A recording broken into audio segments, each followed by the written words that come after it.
This is where it starts, the beef itself. Now, this is best Scottish forerib that's been hanging for 21 days, because that's what's going to make it tender. Next thing I'm going to do is just season it up. And I'm almost going to really pack the salt and pepper onto it. So I've got that real lovely casing of flavour and seasoning around the meat. Good bit of pepper as well.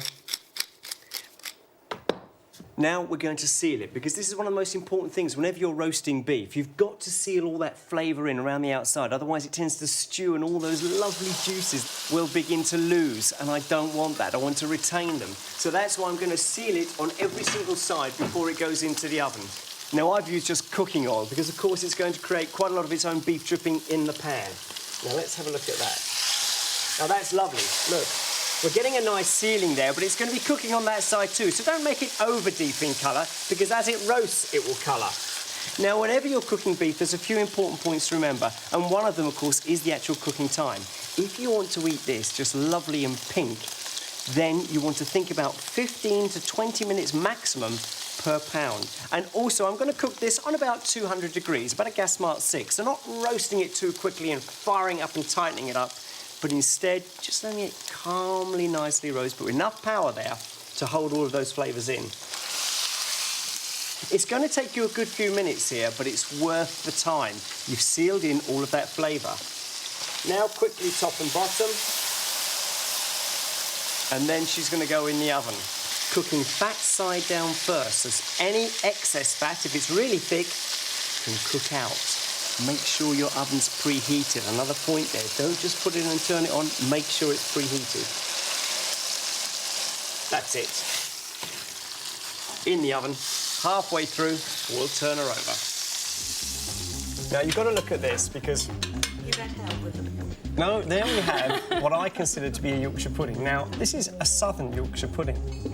What is the difference? Well, the difference is this, that, of course, in the north of England, they were probably about 2 to 3, I'll say centimetres in modern times, but about that deep. But that was when they used to use the beef fat. And originally, it almost used to be cooked on a spit. And you'd have this big, thick dough that would be basted and basted and basted in the beef fat. So, Gary, you know when you see these adverts for light and airy Yorkshire puddings, and we're told that that's what a Yorkshire pudding is supposed to be, light and airy. That's not what it's supposed to be at all, then, is it? Not really. I mean, if you go into a restaurant and I want to serve roast beef and Yorkshire pudding, I want it to look, you know, that tall. I mean, look at the height of that on the plate. And it's impressive. It is impressive. There's a few secrets to getting Yorkshire puddings just like that. This is the first one. You've got to make a really good thick batter. So just look. Coating the ladle, it's that thick.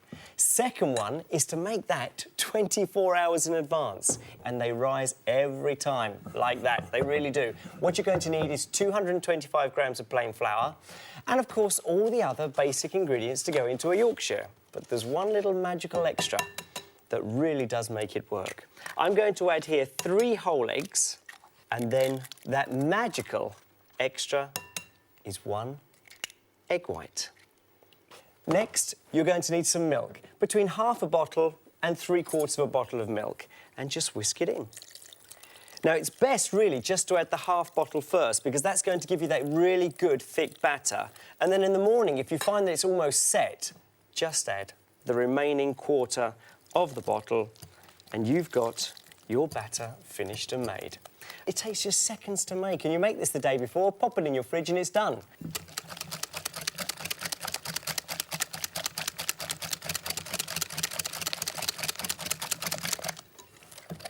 Now let's just add that good pinch of salt, and be quite generous, because you want to make sure you're putting the maximum flavour into those Yorkshire puddings.